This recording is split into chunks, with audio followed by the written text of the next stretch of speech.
We are back with spectating gameplay, and a big shout out to Nor, or Weapon General as he's called in game, for sending me over some Solos gameplay.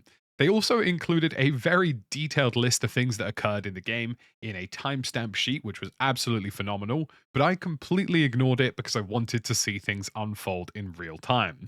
Now, I was really excited to check this one out because this guy does have a nuke skin, and if you want to send me your gameplay, there will be a full breakdown in the description below as to how you can send me your Solos gameplay for me to analyze here on the channel.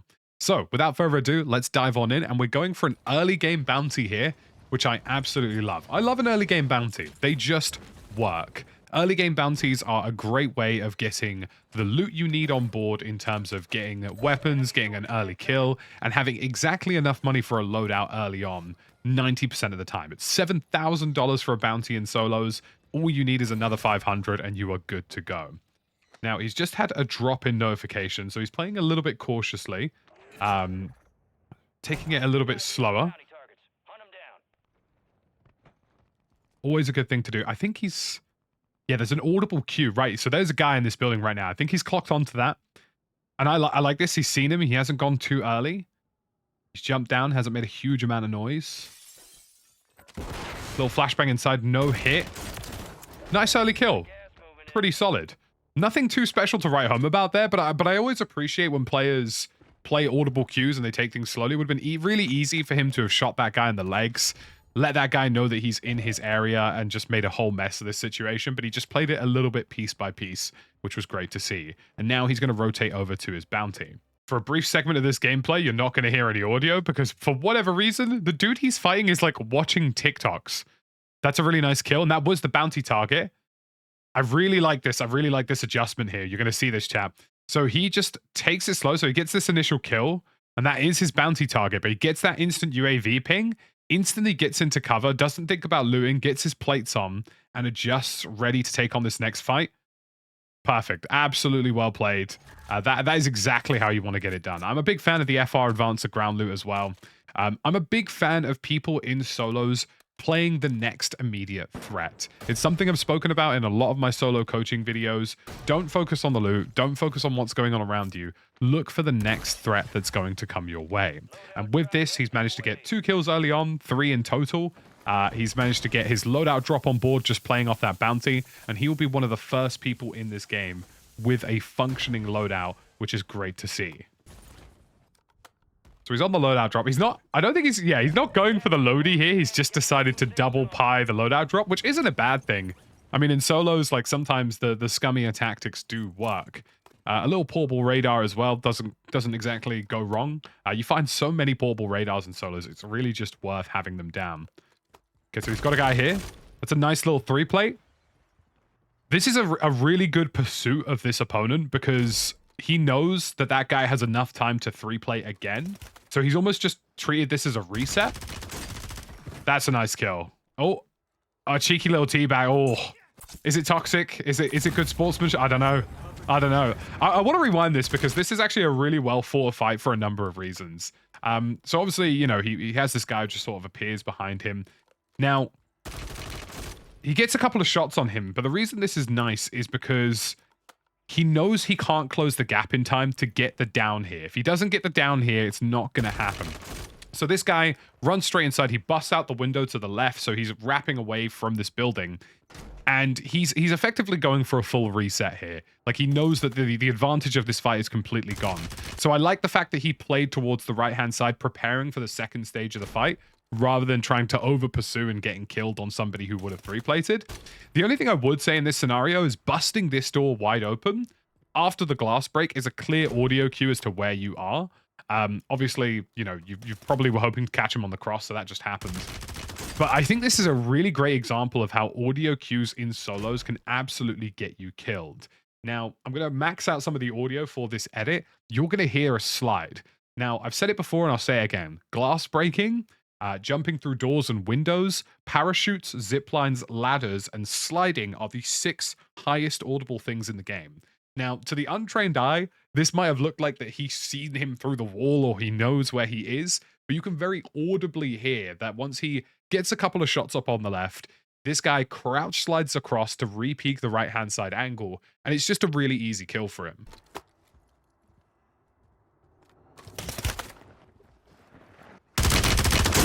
Like, he almost audibly slides into view, which is just, you know, it's a great way of playing audio cues and a really solid kill on his behalf. That guy was a decent player, too. I'm a really big fan of players who try to play intel where they can. I like the idea of smoking off the tower, too, because it's quite a long animation. 3 also pings in the area. This is edge circle. In my personal view, you just want to get deep in circle here. Fighting these 2 or 3 separate guys is going to be a bit messy. I think that's kind of what he's alluding to here. Get to the top.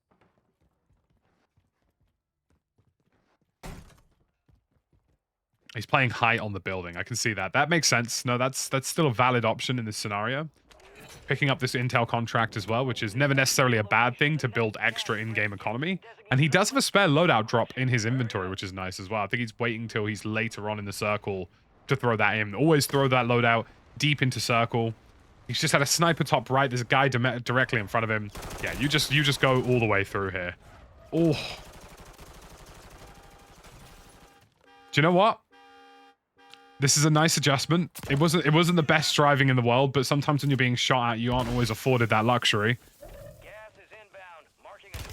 That's nice. That's really nice. Yeah, that's really well played. So you're on the edge circle here. You don't really want to take any of these fights. If you take any one of these 3 guys who have appeared on the UAV, you're in an RMS. Now look, does the driving go to plan here? No, that's fine. But I really like creating this gap, giving yourself an option to rotate away, get some plates back on, and then using this smoke and the mosquito drone in conjunction with each other just to create a bit of hesitation so that you can reacquire the car and go away. It is really solidly done. I think a slightly better player in the grand scheme of things might have potentially taken you out there. Yeah, and then just, this is a perfect readjustment. He's hitting with the mosquito drone. He's got a full 3 plate. The guy's on the edge of the circle. He's panicking. Yeah, that's a really well played. It's one of the things in solos is being able to approach a situation correctly, but also being able to pull yourself out of a situation when it doesn't go your way is equally as troublesome in some of these games. So seeing that kind of adjustment of being able to take yourself out of a situation that wasn't going your way, the mosquito drone comes in, hits the 3 plate, and then you go back in and get that kill is really, really clean. You know, that is half of the equation of solos. Half of it is taking fights that make sense. The other half is getting yourself out of tricky situations. We're off here doing this little intel contract, which is not my favorite contract in the world because it does mark your location to majority of the circle. But we do have a UAV in the sky here, and there's a bit of intel from that as well in terms of where people are. I always like people who take a second to themselves to think about where the circle's going, think about their next couple of moves. These are the things that separate a win from a loss in terms of just playing rotations, thinking about where you're going to go to. For me right now, I'm seeing a lot of people around the edge circle, so there's probably even more than that beyond radar range. So I would probably play deep towards a zip line here or use a vehicle to play deep and try and get a little bit more centralized. That intel contract, as much as I'm not a huge fan of their giveaway on the position, has provided really valuable information about the next circle pull. So playing across to the zip here is 100% an intelligent idea. This is a really good way of capitalizing off of the things a contract is going to give you, not only in terms of the money it's providing him, but also the information and abilities too. And the intel contract here might actually be a pretty clutch idea because it's a very difficult and very open circle. You can play high ground left, which is what he's kind of eyeing up here. I really like the fact that I can kind of see this guy thinking in real time. So you've got the high ground top left on that compound, which is not very defendable. And also the downside of playing that high ground is that once you are there and you've had a fight, everybody in the circle knows you are there. But then the right side, which is the low ground, is equally an absolute bloodbath. And if you play in those 2 individual buildings, rotating away from those buildings if the circle pulls somewhere else is also painful. So I say high ground left in this scenario is probably the best you can do. But even then, this is one of those circles, in terms of advanced circles, there are no good options here. This is either going to pull into the west side of Popov, and if it does that, you're going to have this absolute cluster where there's just no cover, people are out in the open. It's either going to end on the hill on the side of that compound as well, which again, no cover, verticality comes into play, or it's literally just ending in an open field. So getting central is great. Getting into Popov or around that area is a really solid option here. But this is genuinely a circle where there are no winners. It is just about how this unfolds in front of you. Yeah, you see an extra shot come in from the right-hand side. Not entirely sure where exactly it came in from, but there was another tracer that just happened to come into play there. I don't think he actually saw this because he has gone straight for the loot, which I suppose makes sense to some extent. Obviously, it's a fairly free kill. He did have a portable radar down. But it was interesting where that extra bullet came from.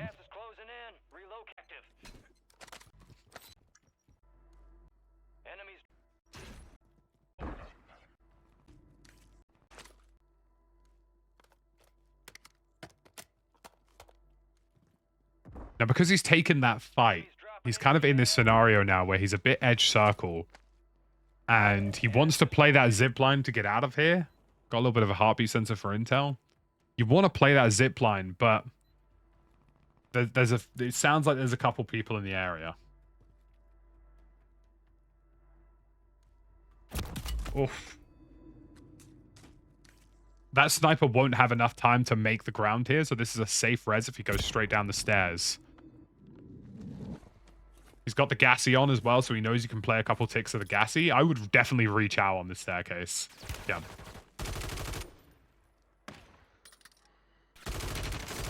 That's really solid.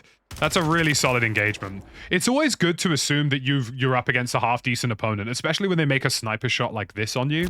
Although, weirdly, the tracer went through the wall, which is a little frustrating. But any player in that scenario, if they're not the brightest player in the world, or they're not, you know, somebody who's entirely switched on, is going to try and play this cross after they've gotten the down. And you've just completely capitalized on it. A better player would have played the hold outside of the gas. This guy's decided to push across, which is what I was kind of expecting him to do once he'd gotten that down. You had plenty of time to run away, replay, get back on. And I like the fact that you've also smoke grenaded the zipline to some extent, just in case somebody else is watching. So yeah, you always have to assume that players are going to play in a fairly default, non-advanced manner. And most players would have pushed that sniper down, which is what he's done, and you've just managed to completely flip it on its head. And like I say, it's two parts of the Solos equation. Is one, going into situations that make sense. Two, dealing with situations as they approach you. Now, there is a mine down there that he's just taken out. Yeah, that's... I like that. I really like... Again, you know, this is really solid. I think to some extent, because he's parachuted in here, I was going to say maybe you were a bit too loud, but because you've parachuted in here, this guy knows you're here anyway. So shooting out the mine and giving him something to worry about is pretty decent. I like the fact that you're kind of like checking your corners on the way through. You've played that scenario under the full assumption that somebody is in that room, which is the intelligent thing to do the second you've seen that mine come in. Now, my gripe with Fire Station is that this is a very tricky building to hold. That being said, I've said this before and I'll say it again. I'm seeing a circle here with very few good options. You could play pretty much any building in this circle and it would be tricky to defend. At least with Fire Station, you can kind of isolate yourself to the top tower or isolate yourself to this individual room on the interior. There are no good options in this circle, and I'll be very curious to see how the rest of this sort of slowly plays out. I like the organizing inventory here. That's a rough circle, Paul. So that's kind of going where I thought it would go, towards that hillside. So there is going to come a point in this where the height disadvantage to the people who played the compound may become a concern.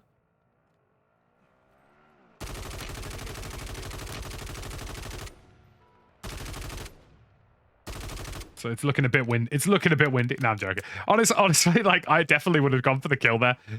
Hitting people who are on buggies is actually a lot harder than it looks.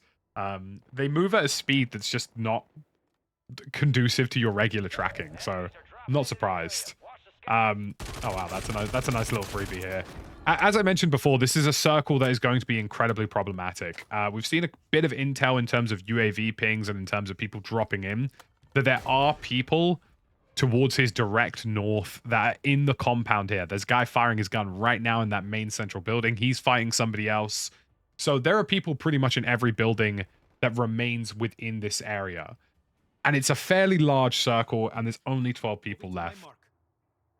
Now, with that green ping, he's very clearly identified that the high ground is now the concerning factor in terms of winning the game. If this ends out in the open, it is going to end in such a way that whoever has that top hill is going to have a dramatic advantage over pretty much anybody else. That being said, playing that compound earlier in the game wasn't necessarily the right call because it could have pulled in any different direction. And also that compound is incredibly hard to play around without getting third-partied. So I like the fact that he's just sort of letting this play out. He's playing this position, which is a little bit more defendable. There's no necessary need to push across to that right now.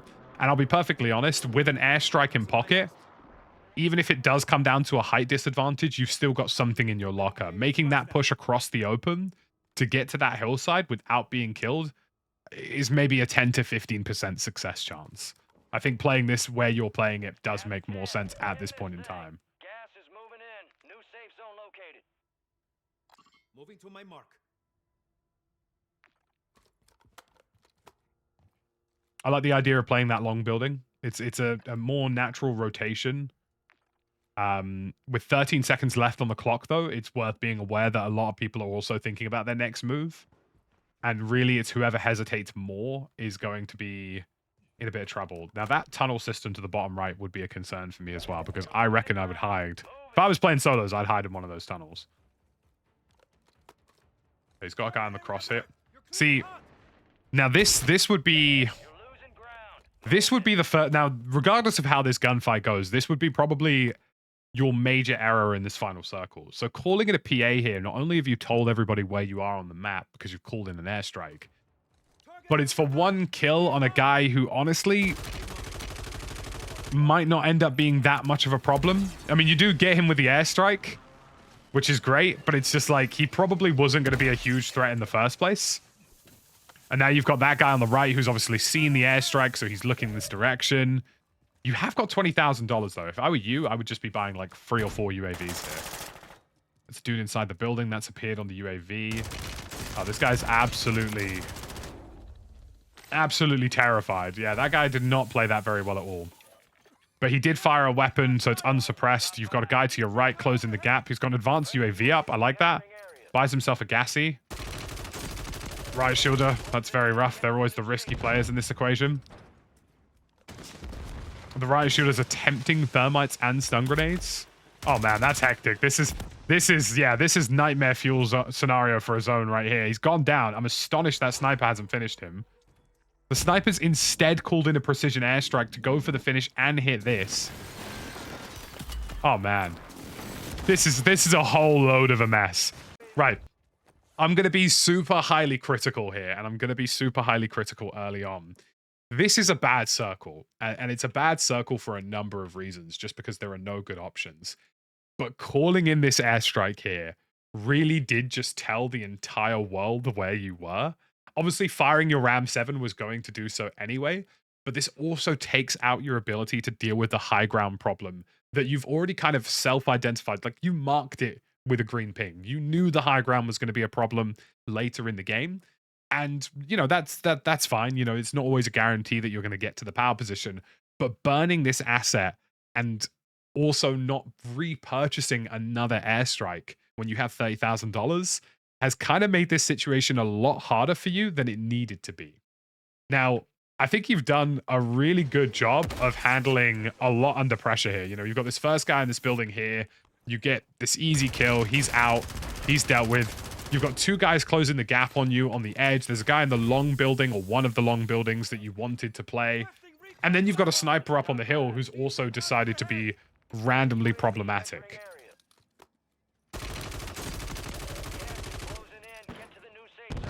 This is kind of one of the few equations where not having a Semtex or a nade definitely lets you down a little bit, but it was a good job to get away from the riot shielder. I'm astonished, and you know, sometimes solos is just a bit of luck. I am astonished that this sniper has not gone for a finish here. And I do want to say quickly that just right here on this exact PA, this was a really good job of you to see where the airstrike was coming in from on the map and make a very minor adjustment behind cover. Because you didn't run away into the open, which is what the majority of players would have done, and they would have been finished off by that sniper. You saw the trajectory of that plane on the map, and you just made a minor shuffle to the left. yes, the sniper hits you again, but you haven't panicked, which is what a lot of other people would have done in that scenario. Gas is inbound. Now, you've got pretty much everybody on the radar here. You've got one in that building, another one on the long building. Everybody is playing low ground, bar one sniper in a dominant position, and that sniper is currently controlling every single fight here. Advanced UAV is bingo fuel. That's a really solid play. Dude, why would you pull out a bomb drone there? Pulling out a bomb drone is crazy when you know you've got people on your doorstep. That's nice and aggressive, and you keep moving as well. You know the sniper's there. Double pie. Good adjustment away. You know you got a guy to your right. You know you got a sniper. Oh, that's unreal. That is absolute. Sometimes you just need crazy gunny. This is perfect. The guy who plays a bomb drone, I mean, I don't know what 4D chess he thought he was playing, but that was a terrible play. But a really good job on this to identify the bomb drone there, flank around the back of the building. You know he's not going to have enough time to get off the bomb drone, so it's a free kill. But then you know you've got two guys looking straight at you. And sometimes you just have to... I mean, the only thing you could have done in this scenario, and even I probably wouldn't have thought of this at the time, is you could have grabbed the riot shield and let the sniper fight the other two dudes. That's a really sensational pick. You do a good job to see the two pies and back away and just let the pies finish people off. And then this is... Sometimes it's a bit of luck, sometimes it's a bit of skill, sometimes it's a bit of both. That's a really solid finish. You've got one sniper left. It's a miracle that this sniper hasn't pulled off a shot on you at this point, if I'm being honest. It's a good little smoke grenade to get into hard cover. You have got a bomb drone in the equation here, which is exactly what you've realized. So you know exactly where he is. He's probably going to shoot the bomb drone. It's a really slow... Oh, wow. This guy has not got the best aim in the world. Although bomb drones are a bit annoying to hit. You weirdly didn't get any damage on that guy there, which is a little frustrating because at least damage would have forced him to back up a little bit. This is where the height disadvantage is going to come in. Oh. Oh, my word. You are hanging on by the skin of your pants. This is exactly what I was talking about in terms of the height disadvantage coming in and having that airstrike for final circle. But to be honest with you, this bomb drone does just let you down as well. And there's only so much you can do in this scenario. It's a good job here to flank left and identify that that would be your only way up.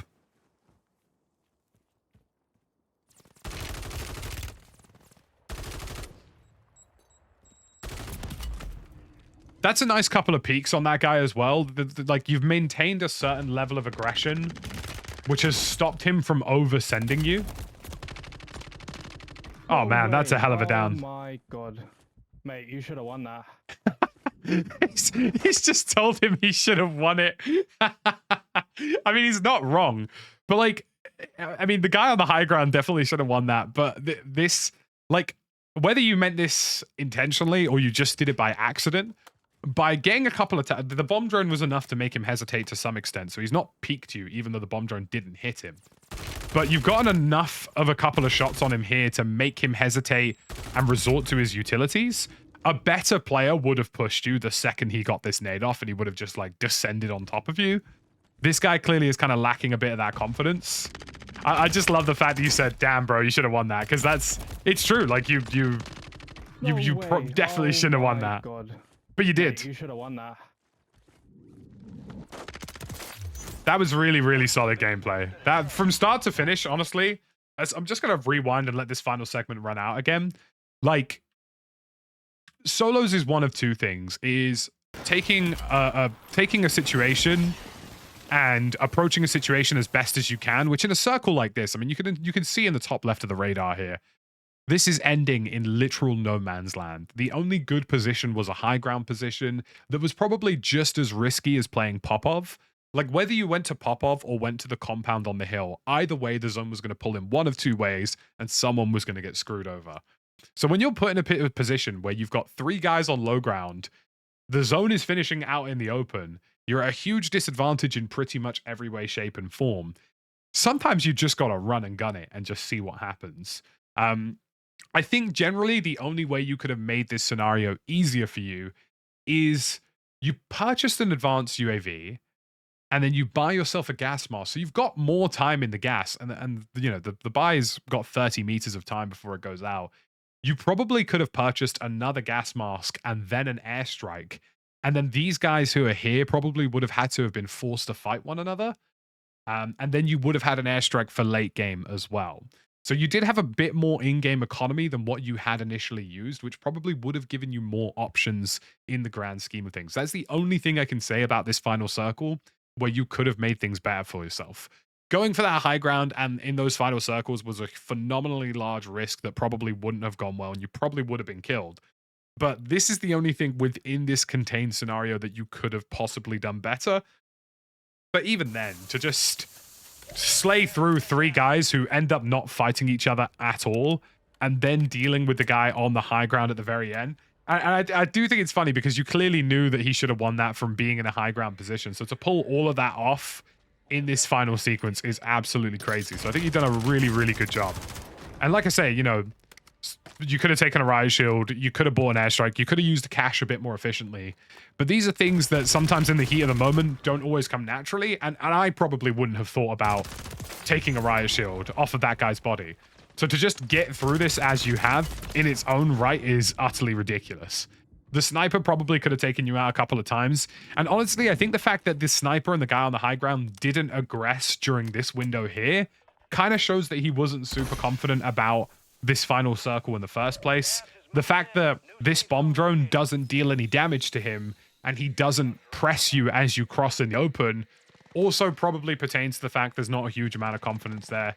He also doesn't land a single shot on this bomb drone on the way through. So this is a guy that's got a good position, but otherwise doesn't really play the windows of opportunity very well in solo. So I think he did a really, really good job to capitalize on pretty much all of this. This was just a great gameplay, like from start to finish. Like this is somebody who's pretty confident at playing solos. Even if you had planned better, even if you'd done better, there's only so much you can do in a solos game. Like this was as good as you could have got about it. And I think this is a really solid solos win. The only thing I would say in the grand scheme of things for anybody who's watching this gameplay at home is take in the fact that this was very positional, take in the fact that there were lots of instances where this player had decided to use sound cues and decided to slow things down. And a lot of that contributed towards the success. Yes, you absolutely fried out at the end, but a lot of the early gunfights were very intelligently played. And you only get to those final circles if you take each one of those as intelligently as you can early on. So folks, big shout out to Noor for sending this in. Make sure you drop some hype for them in the comment section down below. And there are instructions in the description if you would like to send your gameplay in as well. What would you guys like me to spectate next? As always, thank you for watching, and I'll catch you again in the next one.